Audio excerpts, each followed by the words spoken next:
Hello everyone, so this is like the 18th time I'm trying to record a video to upload, but I think the more I try, the harder it becomes. To be honest, I really don't have anything to say today. I feel like I actually want to skip and just be done with it. Probably I should finish it today, right? Like the last week of December. But we still have like 2 more. Then I'm gonna probably do 1 more on January 1st because I want to complete the cycle, because I started on the 2nd of January this year, and then so I want to complete it on the 1st of January next year, so the circle is closed. But yeah, I know I should not talk about my 30s, so I had a videos that I recorded just now that I was talking about my 30s and what it meant for me, and I was crying in that, and I'm like, I don't really want to cry, so I should not touch the topic of closing this decade because I would cry. And just now I just was talking about the topic of not feeling belong to anywhere, anytime, and it feels like very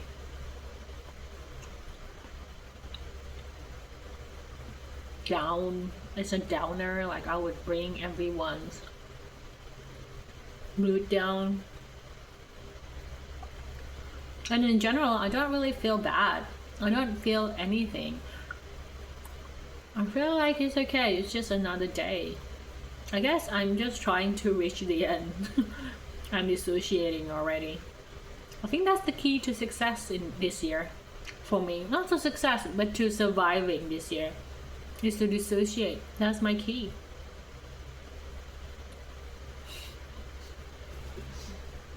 That's very bad advice. If you are still like in your 20s or in your 30s, I don't know, I can't really give you advice in your 30s, because when I was in my 30s, I made a very bad decision that basically led me here, which was to pursue my dreams. I remember exactly on 2014 in August, so when I was 30 years old, I remember telling this person that also was in social media at that time, and I was telling her, this is the year where I would be irresponsible. This is my reckless year. Apparently that reckless year turned into a reckless decade because here I am.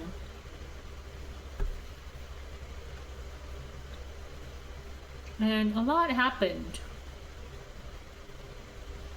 But I think at the essence is finishing childhood. Maybe it hasn't finished yet, but I feel like that was the effort that I was trying to do, which was trying to stand on my own 2 feet, which I don't think I have succeeded yet or ever will. So I have to accept that I don't think I will ever stand on my own 2 feet. Mainly because there's also illnesses that happen that's probably not a fault of my own.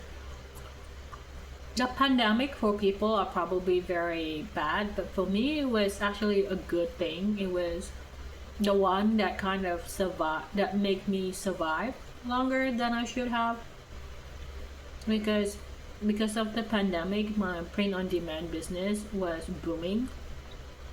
I was normal for a good period of like 4 months. I was living like a normal person. I don't have to look at the price of groceries. I don't have to wonder whether I'm gonna have enough money to buy food or not. I actually have spare money to buy like, still on sale, but still buy down jackets so I don't feel cold. I could buy heater so I don't have to suffer throughout winter. For the first time in my 36 years of life, I could take care of myself. I slowly took care of myself because I had normal money, like still poverty line money, but for me it was enough money to take care of my basic needs, buy myself like glasses, prescription glasses, so it's actually needed. Because the last time I did that was a decade ago or before that.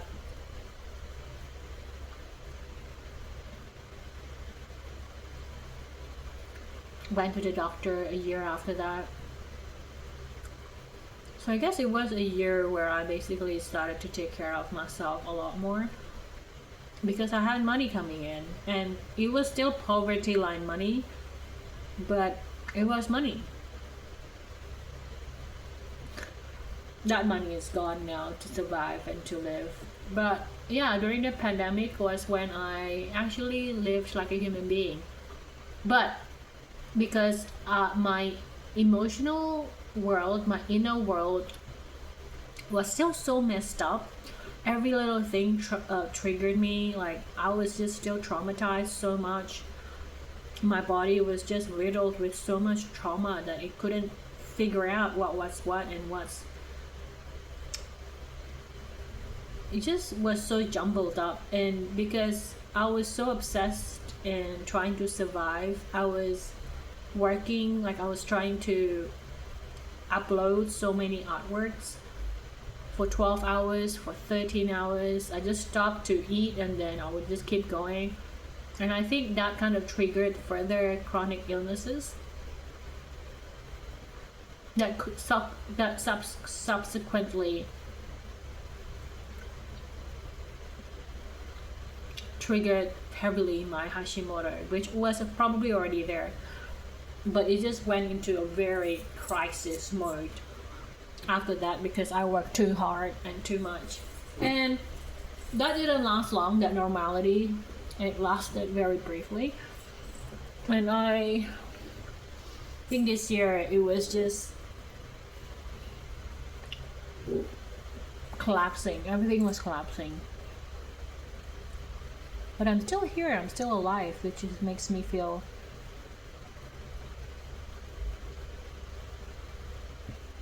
what now? I don't particularly have hopes about the future. I don't particularly have plans about the future. I don't particularly want to plan for the future because I'm so tired of being disappointed. My goal is still the same. Just want to make millions and millions of dollars so that I have options and choices and flexibility.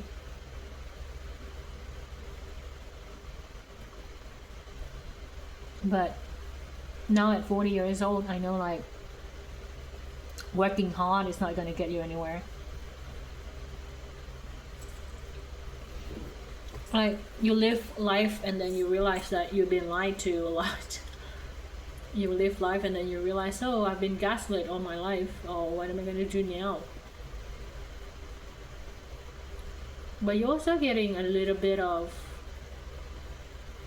glimpses of peace in your heart, which I feel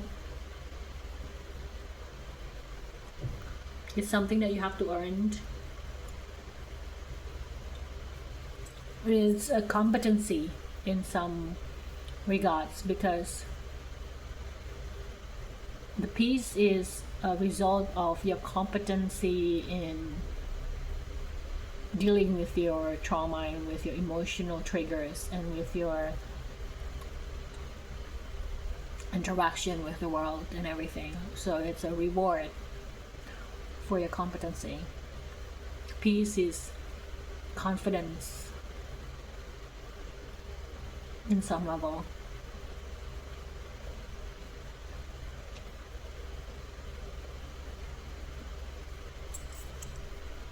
I think that's it. I really don't have anything to say today. Have a good weekend. I'll see you on Monday and Tuesday and Wednesday, and that'll be it. Well, for the daily stuff. After that, I'm just gonna